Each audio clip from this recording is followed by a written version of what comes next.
말씀 보겠습니다. 고린도후서 12장 1절부터 10절까지 말씀입니다. 제가 가지고 있는 성경책으로 신약 298페이지 정도 됩니다. 고린도후서 12장 1절부터 10절까지 말씀입니다.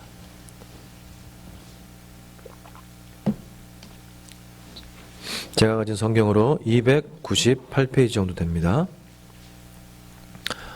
교독하시겠습니다. 무익하나마 내가 부득불 자랑하노니 주의 환상과 계시를 말하리라.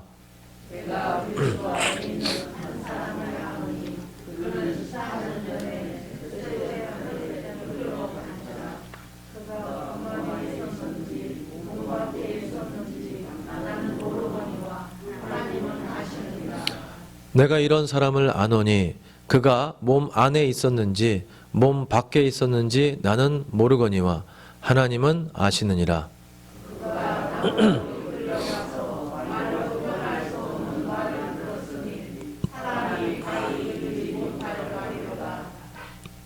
내가 이런 사람을 위하여 자랑하겠으나 나를 위하여는 약한 것들 외에 자랑하지 아니하리라.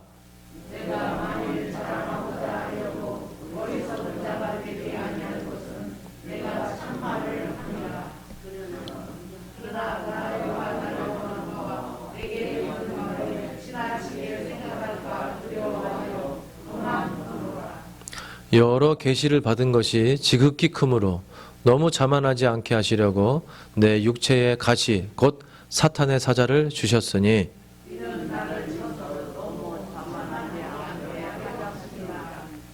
이것이 내게서 떠나가게 하기 위하여 내가 3번 주께 간구하였더니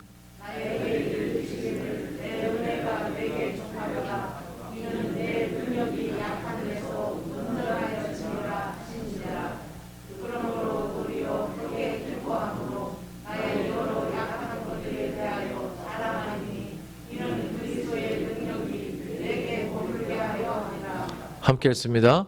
그러므로 내가 그리스도를 위하여 약한 것들과 능욕과 궁핍과 박해와 곤고를 기뻐하노니 이는 내가 약한 그때의 강함이라. 아멘. 아멘. 오늘 가시도 은혜입니다 라는 제목으로 하나님의 말씀을 받도록 하겠습니다. 하나님의 말씀 듣기 전에 먼저 기도합니다. 저를 따라 기도합니다. 손을 가슴에 얹고요. 사랑의 하나님 감사합니다. 말씀을 듣습니다. 말씀하여 주시옵소서. 들을 수 있는 귀를 열어 주시옵소서. 순종할 수 있는 마음을 허락하시옵소서. 행동할 수 있는 열정을 허락하여 주시옵소서. 오직 예수 그리스도께만 집중하게 하여 주시옵소서. 예수님 이름으로 기도합니다. 아멘. 아멘. 한 주간 동안 잘 지내셨습니까? 사실 이번 한 주간은 저와 여러분이 좀 자주 만났던 것 같아요. 감사하게도 제가 여러분의 얼굴을 알고 싶어서 단순히 그 이유로 시작됐어요. 깊은 대화를 할 수는 없지만 우리 성도님들 한 분 한 분을 만나서 기도해드리고 또 사진도 찍고 얼굴을 좀 보고 싶어서 그렇게 시작이 됐는데 우리 또 김현대 집사님이 직장인이심에도 불구하고 밤에 잠을 안 주무시고 일하시는 직업이시잖아요. 근데 퇴근하자마자 늘 언제나 제가 집을 모르니까 저와 함께 이렇게 다니시면서 오전이고 오후고 이렇게 함께 해주셔서 제가 어제까지 거의 몇 분 빼고는 거의 모든 분들을 다 이렇게 찾아뵙고 얼굴을 볼 수 있었고 소위 말하는 쌩얼을 제가 봤습니다. 예. 그래서 저하고 사진도 찍으시고 그러다 보니까 이제 이렇게 보니까 마스크를 쓰고 있어도 제가 얼굴이 보여요. 그리고 어제까지 다 못 만난 분들은 제가 전화도 좀 드렸고 우리 집사님, 주리 집사님 네 분하고 지난주에 새로 나오신 분들하고는 제가 별도로 만남을 가지려고 합니다. 그래서 멀리 계신 우리 박성호 집사님이라든지 또 동생분 용호 집사님이라든지 이런 분들은 제가 못 만났지만 그 외의 분들은 거의 다 뵌 것 같아요. 그래서 감사하고 제가 이제 이렇게 일주일 동안 신방을 하면서 아마 처음 경험하셨는지 모르겠지만 제가 밖에서 만나자 그러니까 너무들 좀 불편해하시고 어색해 하셨어요. 근데 지금은 코로나 때이기 때문에 밖에서 만나는 게 좋아요. 그리고 또 제가 기습적으로 간 거잖아요. 그러니까 뭘 준비 안 하셔도 돼요. 예. 이 목사가 이렇게 음료수를 드리는 그런 신방도 있어요. 예, 걱정하지 마시고 제가 음료수를 다 준비해서 갔습니다. 그래서 우리 성도님들 한 분 한 분 만나면서 음료수도 드리고 손도 잡아드리고 기도도 해드리고 그러고 싶은 마음으로 간 거예요. 그래서 그런 마음을 좀 이해해 주시고 이렇게 이제 보니까 얼굴들이 보여요. 맨 처음에 마스크만 끼고 계셔가지고 요 밑으로 어떻게 생기셨을까 굉장히 궁금했었는데 다 미남 미녀시더라고요. 그래서 너무 감사했고 이제 또 좀 익숙해지셨죠, 여러분들도. 그러니까 저를 바라보는 눈빛도 좀 더 맑아지신 것 같고 초롱초롱 빛나시는 것 같고 너무 좋아요. 그래서 이제 제가 일주일 동안 다니면서 너무 좋았던 게 뭐였냐면 이 강 건너를 가도 그렇고요. 강이 아니죠. 여기 뭐라 그러죠? 저수지 건너. 또 이쪽 뒤쪽 마을을 가도 그렇고 저쪽을 가도 그렇고 제가 지금 동네 이름을 모르니까 이쪽 저쪽 뒤쪽을 가도 다 우리 교회가 보이는 거예요. 할렐루야. 정말 우리 교회 위치가 너무 좋더라고요. 그래서 우리 성도님들이 진짜 성전 중심으로 이렇게 살고 계시구나. 그런 마음이 들었어요. 그래서 그렇게 방문을 하면서 또 제가 기도 제목도 듣고 그러면서 제가 알고 있는 기도 제목하고 또 좀 다른 상황들이 있더라고요. 그래서 이번 주에 제가 기도 제목을 좀 내주십시오. 이렇게 부탁을 드려야겠다라는 마음을 주셔서 이렇게 기도 제목도 이제 앞으로 이제 3개월에 한 번씩 분기별로 받으려고 그래요. 그래서 응답 받으신 거는 응답 받았다고, 또 전도하실 대상자, 또 몸이 아프신 거, 또 집안의 여러 가지 형편과 상황, 또 뭐 가족 관계라든지 뭐 이런 기도 제목들이 굉장히 많잖아요. 그거를 자세하게 써주세요. 그래서 우리 자녀들 잘 되게 해주세요. 건강하게 해주세요. 그럼 저는 그렇게밖에 기도 못해요. 뭉뚱그려서. 그런데 자녀 누구누구 영혼 구원해 주세요. 그러면 제가 그것을 위해서 기도합니다.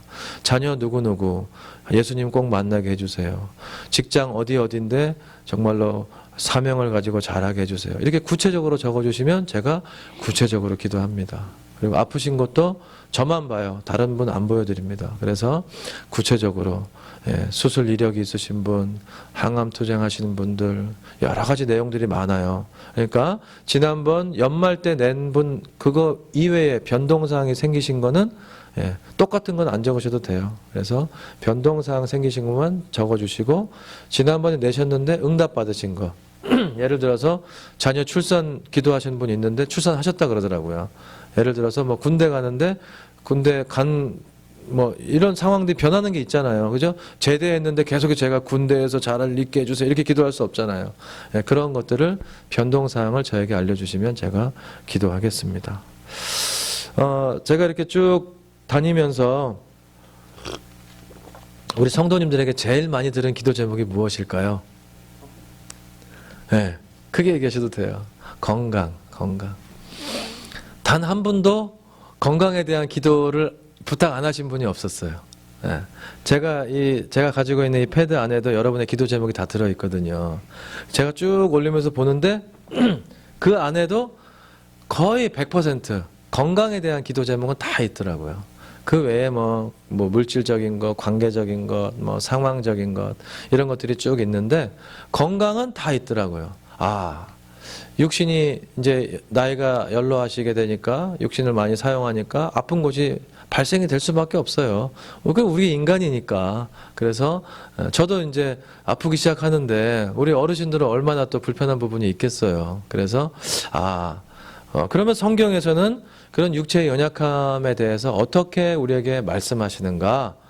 그것을 하나님 지혜를 주세요 하고 말씀을 구했더니 오늘 본문 말씀을 주셔서 바울 사도를 통해서 우리가 연약하고 또 육체에 연약한 부분들, 또 상황적으로 연약한 부분들, 환경적으로 힘든 부분들, 이런 부분에 처해 있을 때 우리가 어떤 자세로 나아가는 것이 그리스도인인가, 그것을 함께 좀 고민하고 그리고 은혜를 나눴으면 좋겠다 해서 제가 말씀을 정리했습니다. 오늘 바울 사도를 통해서 바울 신앙의 어떤 핵심, 그것을 우리가 좀 붙잡았으면 좋겠다, 그런 말씀을 먼저 드립니다. 첫 번째 우리가 좀 붙잡아야 될 거, 바울에 대해서 좀 알아야 되겠다. 예. 우리 옆 사람에게 축복하십시오. 바울은 모자람이 없는 사람입니다. 여러분, 바울은 어떤 사람인지 아세요? 우선 지적으로 완벽한 사람이었어요. 예. 지금으로 치면 박사학위가 한 5개 이상 있는 사람이었어요. 이따가도 소개하겠지만 당대 최고 학문을 연구하는 가말리엘이라는 선생님 밑에서 공부를 했어요. 지금으로 치면 뭐 하버드 대학쯤 되는 거라고 생각하시면 돼요. 예. 우리나라에서 제일 좋은 서울대학교, 거기에서 박사학위를 몇 개 받았다, 이렇게 생각하시면 돼요. 그래서 유대의 어떤 율법, 아주 연구를 많이 한 그러한 사람이 바로 바울이다. 지적으로 완벽한 사람이었다. 그리고 당시에 헬라 철학이 굉장히 창궐했었거든요. 그래서 철학 그러면 벌써 어렵잖아요. 그렇죠?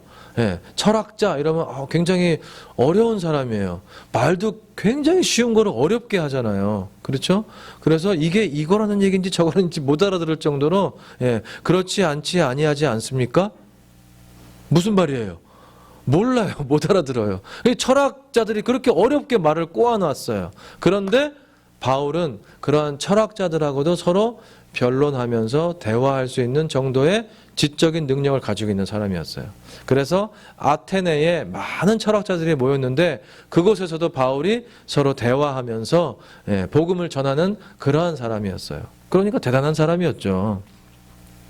또한 이 사람은 어떤 사람이었냐면 혈통이나 가문에 있어서도 굉장히 자신이 있었던 사람이에요. 바울은 당시 그 시대에는 굉장히 혈통을 중시하던 시대였어요. 가문이 굉장히 중요했어요. 우리나라도 그랬죠. 옛날 양반과 상놈이 있던 시대를 한번 생각해 보세요. 그러면 우리 가문이 어떤 가문인데 뭐 이렇게 얘기하시잖아요. 그래서 가문의 어떤 전통을 굉장히 중요한 것으로 생각하는 그런 시대가 있었단 말이에요. 바울 시대도 마찬가지였어요. 그래서 족보라든지 가문이라든지 혈통, 이런 것들을 굉장히 중요하게 여겼던 때예요. 자, 바울은 빌립보서 3장 5절 말씀에 이렇게 얘기합니다. 우리 함께 읽습니다. 시작.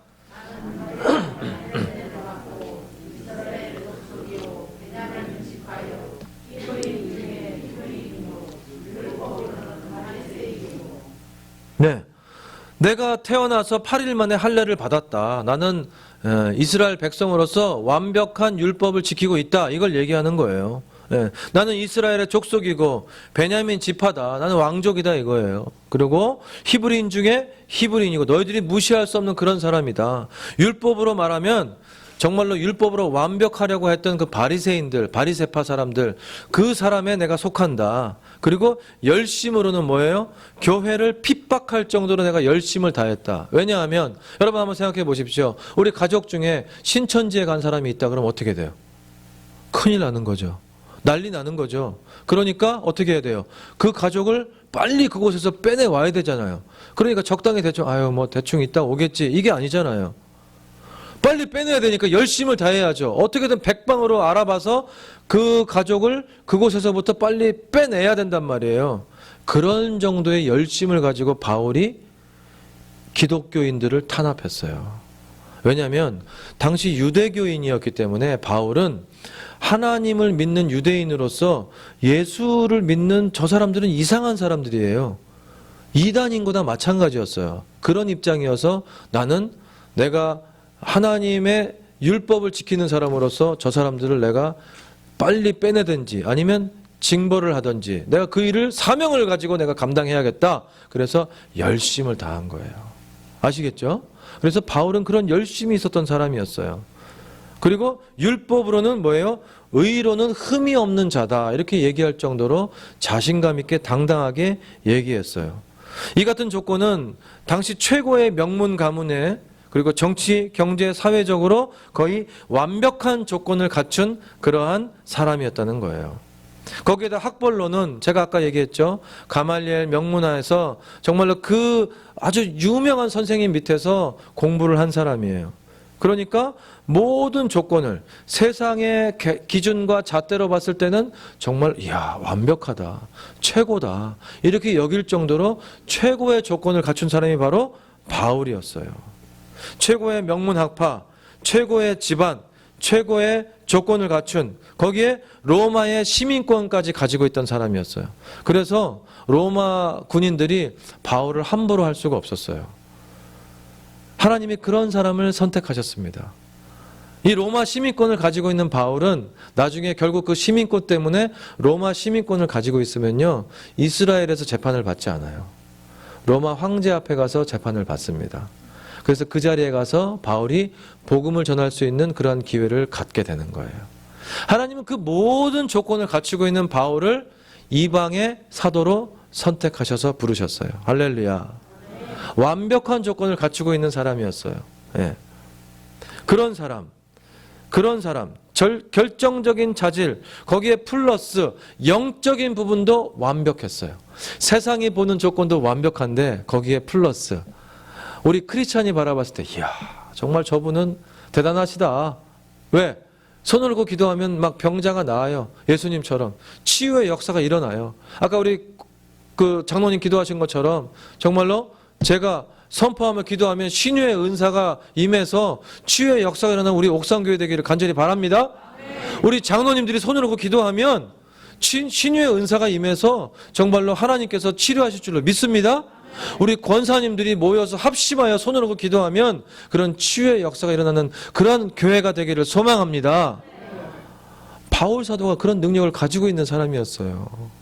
그런데 오늘 본문 말씀을 보니까 세상에 주님을 만나서 직접 부르심을 받은 사람이었고 심지어는 3층 천, 세 번째 하늘까지도 다녀온 사람이 바로 바울이었어요. 우리 사도행전 9장 4절 5절 그리고 15절 말씀을 보도록 하겠습니다. 사도행전 9장 4절 5절 시작.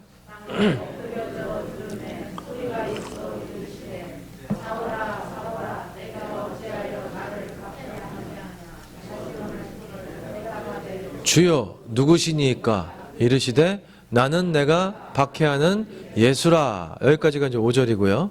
9절은 그 뒤에 주께서 시작. 주께서 이르시되 가라. 이 사람은 내 이름을 이방인과 임금들과 이스라엘 자손들에게 전하기 위하여 택한 나의 그릇이라. 아멘. 아멘.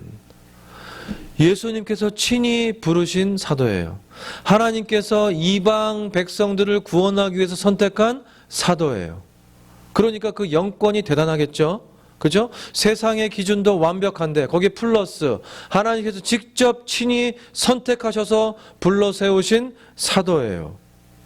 그리고 계시라는 계시는 다 받았어요. 하나님하고 직통 대화를 나눌 수 있는 거예요. 예.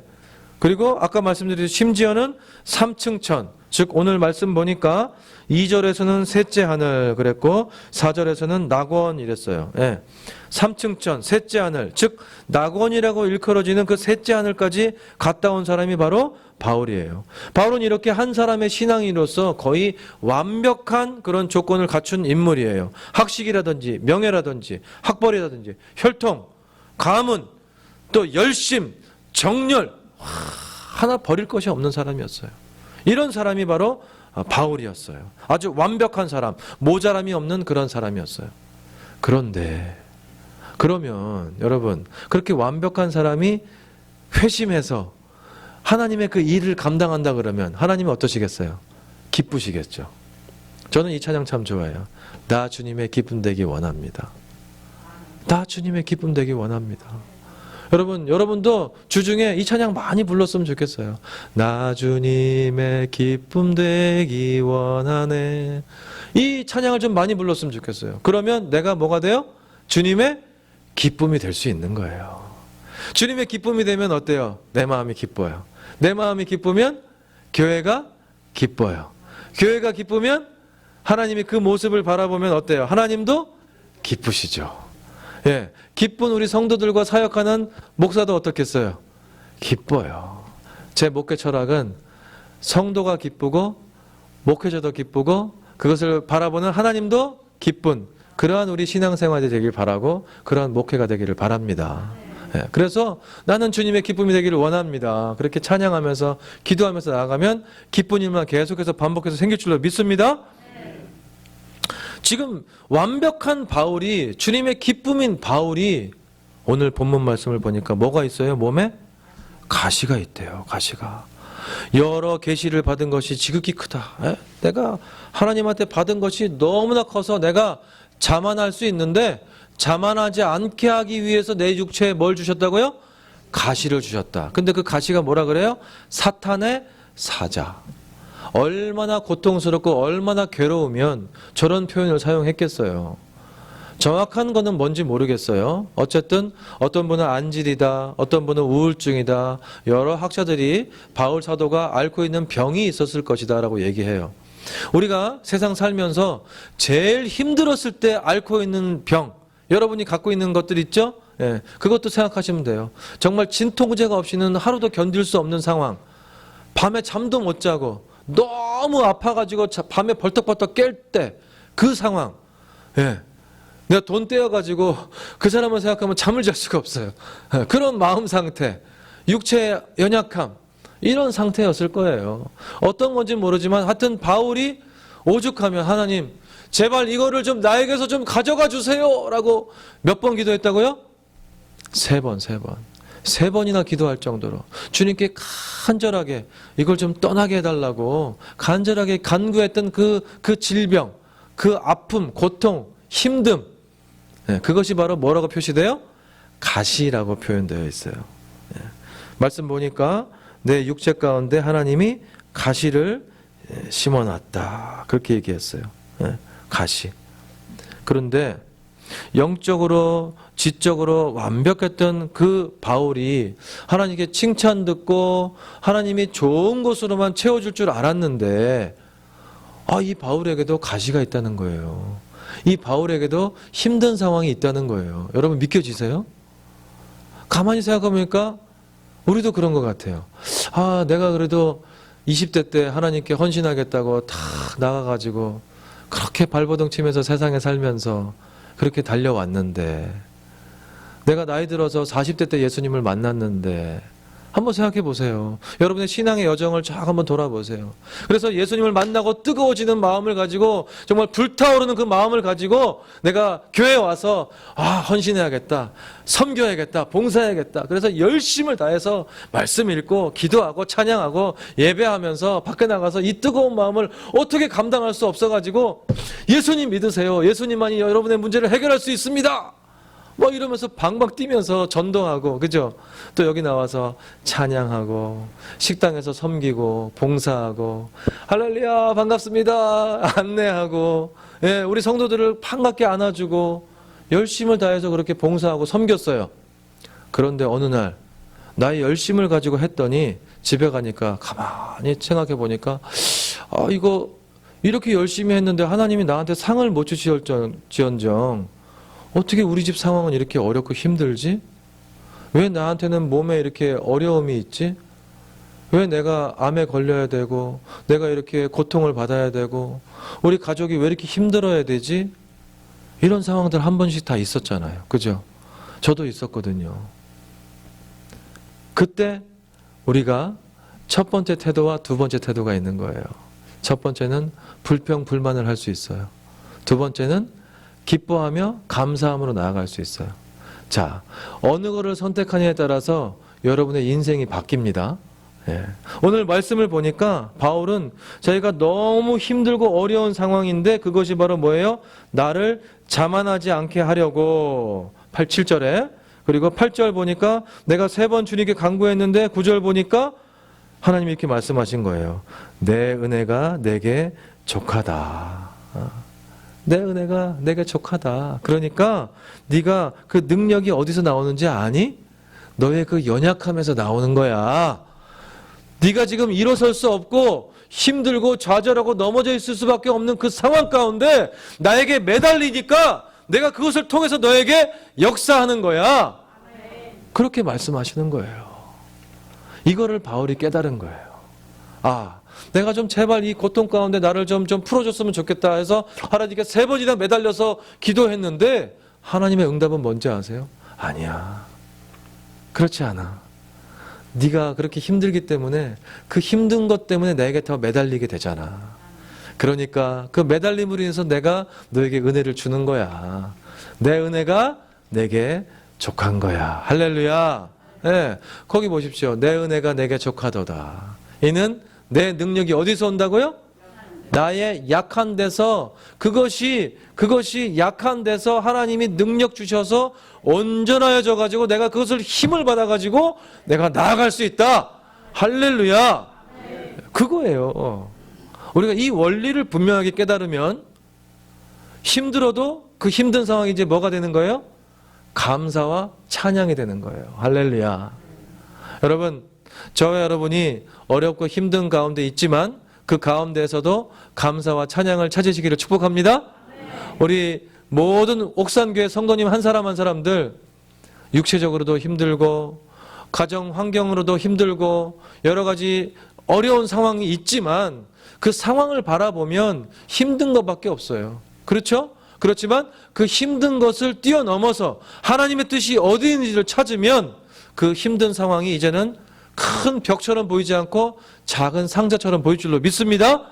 우리가 하나님의 그 도우심을 구하면서 나아간다면 내가 지금 제일 두렵고 힘든 상황이 벽처럼 보였던 것이 이제는 그 뒤에 있는 하나님의 뜻을 찾고 구하면 하나님께서 그것을 벽으로 만드는 것이 아니라 그 벽을 허무시고 우리가 작은 뛰어넘을 수 있는 상자로 만드실 줄로 믿습니다.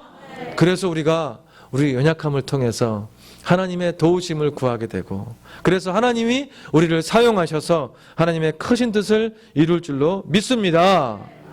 여러분, 여기 가시라고 하는 원어를 제가 찾아봤어요.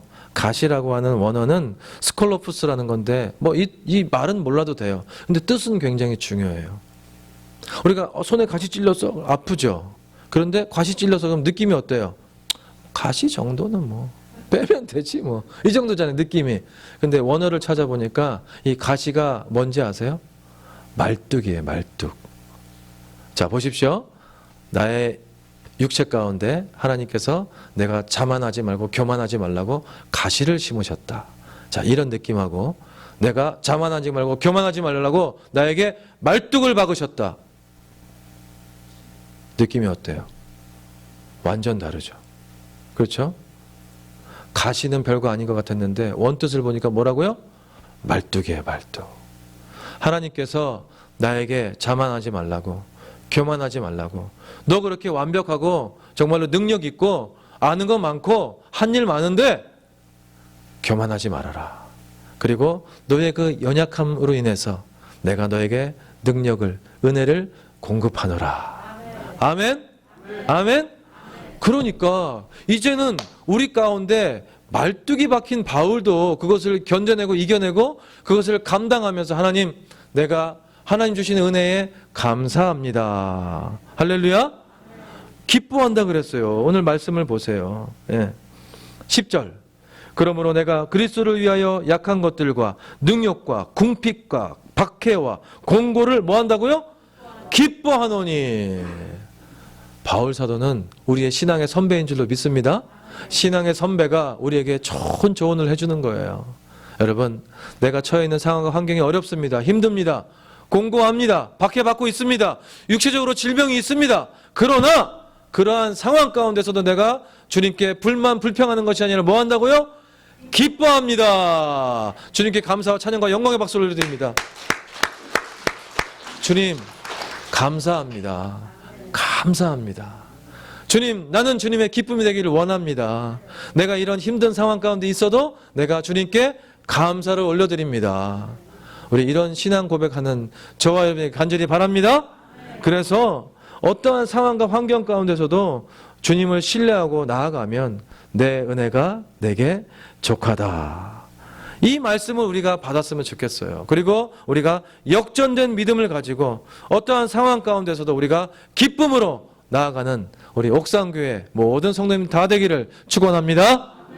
그래서 하나님의 기쁨 되고 하나님이 정말로 그 상황을 통해서 영광 받으시고, 그래서 우리가 이 땅에서 무엇을 하는 존재인가, 하나님께 찬양과 영광을 올려드리는 그러한 존재, 사명을 가지고 있는 자, 그 사명을 감당하는 그러한 우리 모두가 되기를 간절히 바랍니다.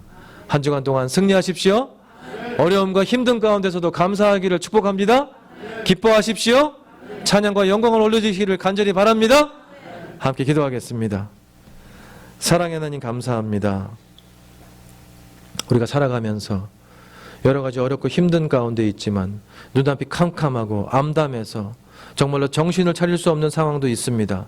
그러나 언제나 우리가 주님을 신뢰하며 믿으며 나아갈 수 있기를 기도합니다.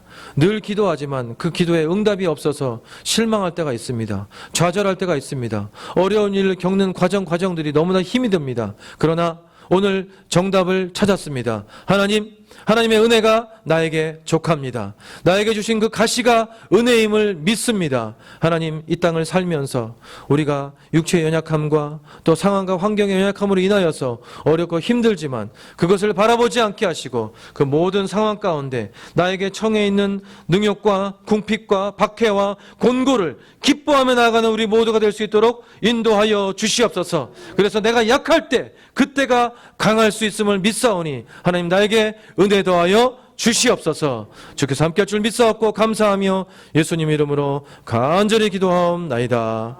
아멘. 우리 다 같이 일어나셔서 살아계신 주 파송의 찬양 하시겠습니다. 힘차게 부릅니다. 둘, 셋, 넷. 주 안에서 거듭나누리 기뻐하며 찬양하리. 가슴 속에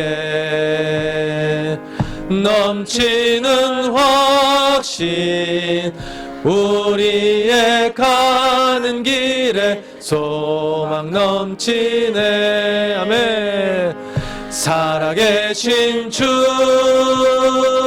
나의 참된 소망, 두려움이 사라지네. 사랑의 주내 갈 길 인도하니 내 모든 삶의 기쁨 늘 충만하네. 아멘. 이제는 우리 구주 예수 그리스도의 은혜와 아버지 하나님의 무한하신 사랑하심과 성령님의 위로교통 충만하심이 이제 말씀을 듣고 깨닫고 세상에 나아가서 나의 연약함이 오히려 내가 가장 강해질 수 있는 요인임을 깨닫고 그것을 전하고 증거하기를 다짐하는 이 자리에 모인 옥산 성결교회 모든 성도들 머리 위에 전 세계에 흩어져서 생명을 담보로 예수 그리스도의 귀한 사랑과 복음을 증거하기를 다짐하는 선교사님과 그 가정 위에 이제부터 영원토록 함께 하시기를 간절히 축원하옵나이다. 아멘.